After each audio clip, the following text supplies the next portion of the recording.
Bapak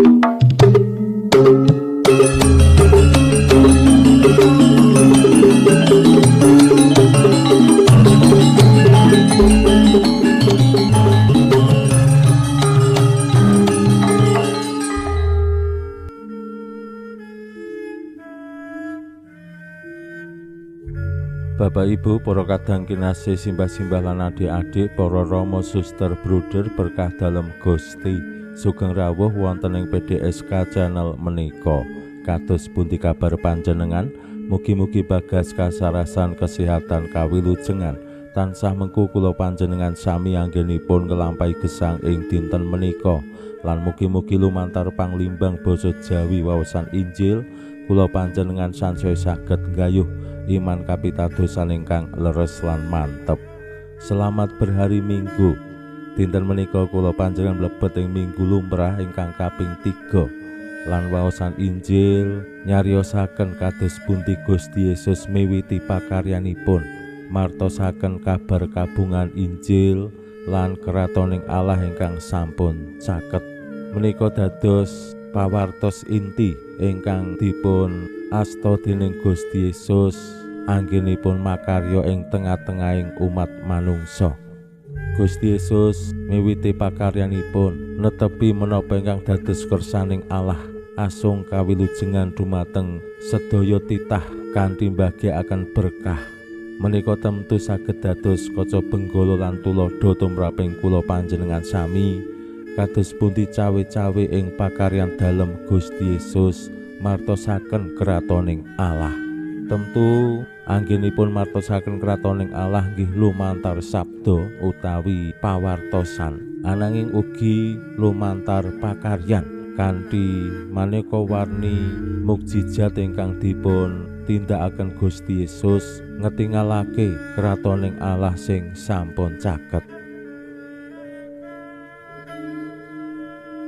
Allah ingkang nguasani gesangipun umat manungsa menika Allah sing asung kawilujengan mila tiang-tiang sing gerah lajeng diwarasake, sing kabondo setan lan dosa lajeng nggih diluari.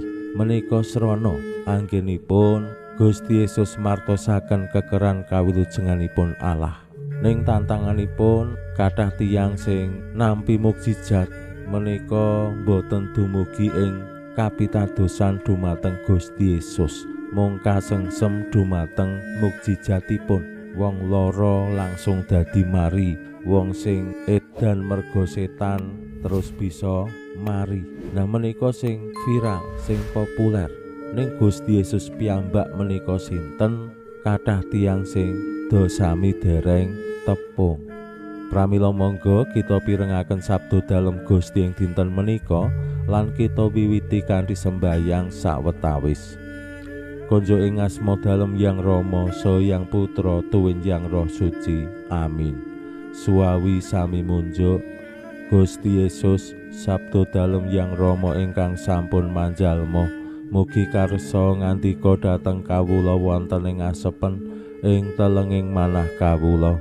Kabikao kegiatan lan panglipur ingkang manjing ing sabda dalem kapenuwana kawula mawi ro ing kawicaksanan dalem. Mugi-mugi srana anggen kawula maos lan mirengaken sabda dalem kawula sansaya nunggil ing sampeyan dalem. Amin. Waosan Injil kapetik saking Injil Matius bab 50 ayat 12 ngantos dumugi 17. Nalika Gusti Yesus midhanget manawa Yohanes dicekel, Gusti banjur sumingkir menyang Galilea lan pindah saka Nazaret dedalem ing Kapernaum ing pinggir sagara wilayah Sabulon lan Naftali, ngetrepi wewecane Nabi Isaias. Tanah Sabulon lan Naftali dalan menyang sagara sabrangane bengawan Yordan. Galilea tanahe bangsa-bangsa liya, bangsa kang ana ing pepeteng padha nyumurupi pepadang agung. Tumrap wong-wong kang manggon ing tanah kang kalimput ing pepetenging pati, sang pepadang wus sumunar. Wiwit nalika samono Gusti Yesus awewarta padha martobata awit keratoning swarga wis cepak. Nalika Gusti Yesus pinuju tindak-tindak ing pasisiring sagara Galilea, Gusti priksa wong loro kakangadi, yaiku Simon kang katelah Petrus sarta Andreas kang lagi padha njala ana ing sagara, awit kekarone tukang njala iwak. Gusti dawuh, "Ndereka aku, kowe arep dak dadekake tukang njala wong." Sanalika jalane ditinggal banjur padha nderek Gusti.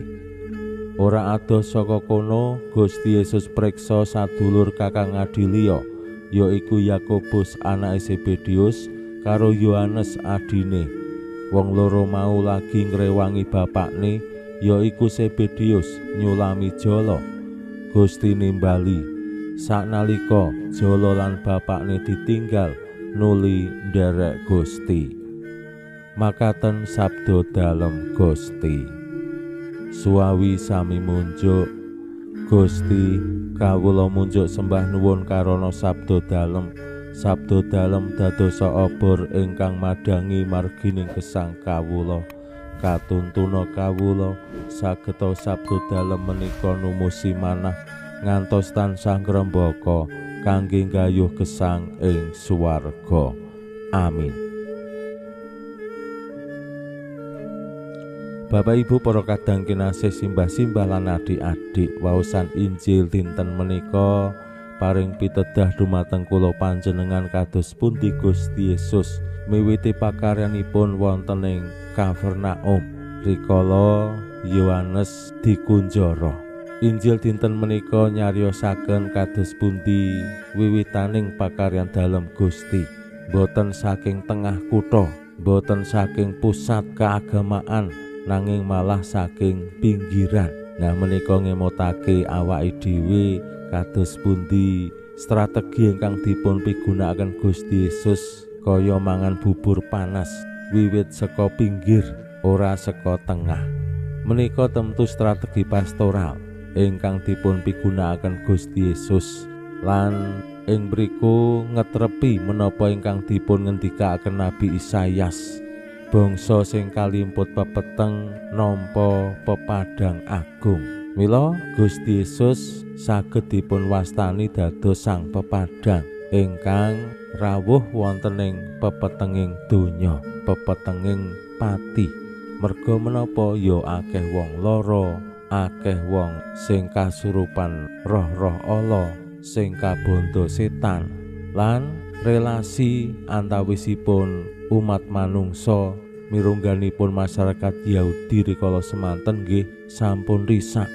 Kathah korupsi boten namung ing masyarakat ninggih ing padalaman suci. Tiang-tiang tertentu nguasani masyarakat Yahudi, umpaminipun nggih golongan Parisi, Saduki, ahli Taurat, pangareping bangsa Yahudi ingkang migunakake jabatan lan fungsinipun kanthi boten adil. Menika gegambaran pepetenging donya, pepetenging pati ing masyarakat Yahudi. Dereng malih tasih ditambahi penjajahan Romawi.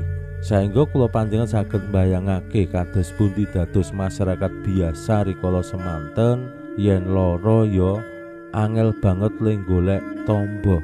Yen wis kasurupan setan utawa kabondo ing roh-roh ala ya gampang banget disingkirake. Mila Gusti Yesus rawuh dadi pepadang ingkang nyunarake pengajeng-ajeng menggaing gesang sing langkung sae, gesang sing kapenuhan kawilujengan. Mila yen kula panjenengan lajeng maos maneka wani cariyos Injil kados pundi Gusti Yesus ing pundi papan ing wayah menapa kemawon tansah asung mukjizat penyembuhan ngluwari wong saking bebandaning roh ala lan setan. Awit nggih masyarakat jaman semanten betahaken babab sing kados mekaten. Lan anggenipun Gusti Yesus makarya boten piyambakan, boten hangabehi, boten dimonopoli. Ing pungkasaning Injil kala wau Gusti nimbali murid sepisanan, Petrus, Andreas, Yakobus lan Yohanes. Menika nggih dados kaca benggala tumraping kula panjenengan bilih Gusti Yesus ing atase Allah Hyang Putra, Allah ingkang kersa manjalma dados manungsa sakjatosipun nggih saged nindakake pakaryan piyambakan, saged dikabehi ning pranyata Gusti dados pemimpin sing mengembangkan partisipasi tiyang sanes kepareng cawe-cawe. Mila menika conto tumraping kula panjenengan sami mirungganipun Bapak Ibu ingkang dados pemimpin. Kados pundi kabeh kuwi aja dimonopoli, aja dihangabehi, ning melibatkan tiang-tiang sanes supados nggih cawe-cawe bebarengan anggone martosaken kratoning Allah lan kawilujengan.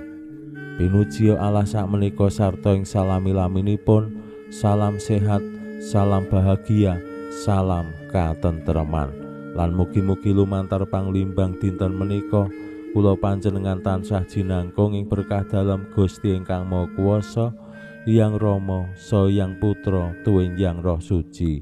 Amin.